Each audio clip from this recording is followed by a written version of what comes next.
D.C. Joining me to discuss, liberal commentator Danielle McLaughlin and GOP strategist Scott Miller. Scott, let me start with you. A lot of talk about down-ballot Republicans and perhaps the GOP losing not only the Senate but the House.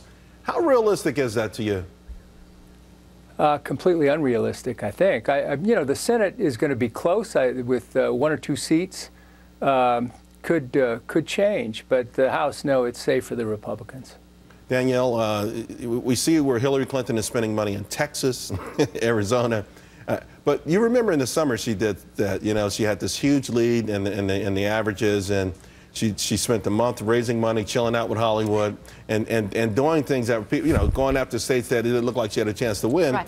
And it didn't work out for her. I mean, you know, I think she probably, because of that, she certainly saw a lead slip in a lot of places and maybe won't be able to get back a lot of those states. Is she making the same mistake here? Do they really think they're going to get down ballot? They're going to win seats in Texas and other places? So 538 has the chances of the Democratic Party taking back the Senate at about 73%.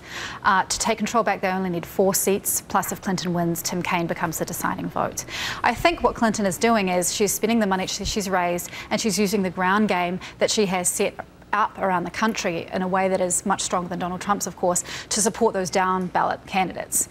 But don't you think it's a mistake, though? I mean, you've watched this summer. I mean, listen, it's Hillary Clinton and the Democrats. They want to be cocky to this degree. That's fine. But just as an observer watching this, it seems like hubris, the kind of hubris that voters don't like.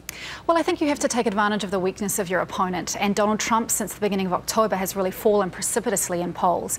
And so what I think they're doing is, and they do have the resources to do this, is to take advantage. Because what Clinton wants is not just the presidency, but she wants Congress as well. And what we see, and we saw this with Barry Goldwater in '64, and we saw this with Bush in 2008, you can see a huge upset with an unpopular presidential candidate. Scott, what do you think of that? I think it's a huge mistake on her part, and I think it's the kind of chutzpah that got her in trouble earlier this year.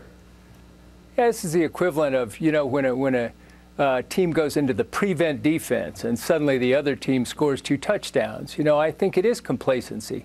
And her coattails are, as we've seen on those pantsuits, very short. I don't think she's going to pull along a lot of people.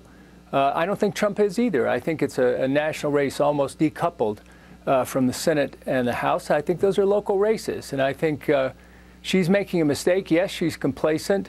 You could see it in her smile on during the debate. I don't see how it's complacent to be looking to win and attract more voters and send your message to more voters in states where Democrats have not traditionally done well. I think that shows energy and drive. You know, she's trying to reach more people than a traditional Democrat would. Scott?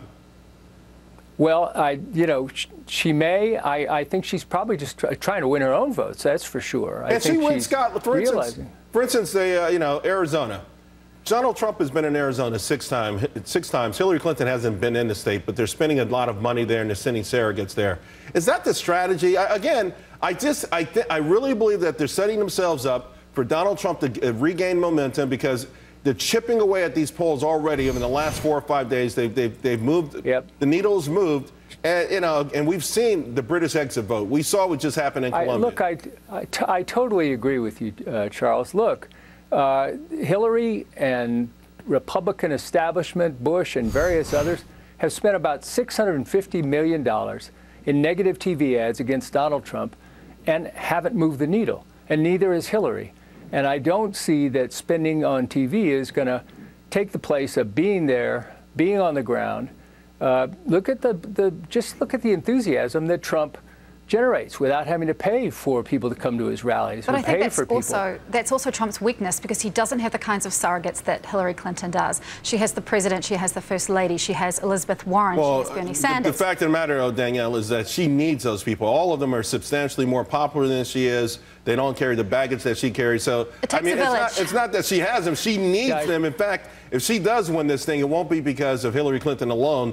It will be the most amazing team effort that possible, you know, that the Democrats could have had. And of course, that gets back to a whole different issue on the Republicans, RNC, and Paul, Ryan and the others not necessarily supporting Donald Trump the way you would imagine that you support the person who earned the nomination of your party.